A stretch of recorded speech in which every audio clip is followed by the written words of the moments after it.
ক্ষমতাচ্যুত হওয়ার পর সিরিয়ার প্রেসিডেন্ট বাশার আল আসাদ পরিবার নিয়ে রাশিয়ার মস্কোয় পৌঁছেছেন। রোববার রাশিয়ার রাষ্ট্রীয় গণমাধ্যম সংস্থা ক্রেমলিনের সূত্রের বরাত দিয়ে এ তথ্য জানিয়েছে ব্রিটিশ সংবাদ মাধ্যম বিবিসি। প্রতিবেদনে বলা হয়, আসাদ ও তার পরিবারকে রাশিয়া আশ্রয় দিয়েছে।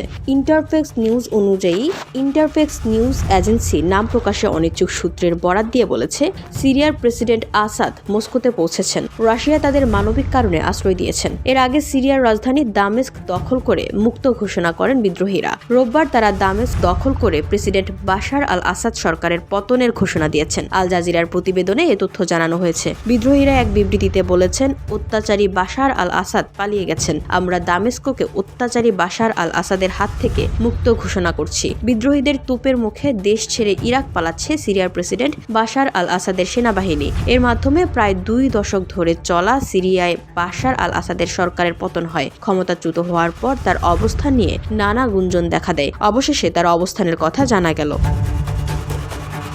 ভিউডি বাংলা নিউজ ডেস্ক।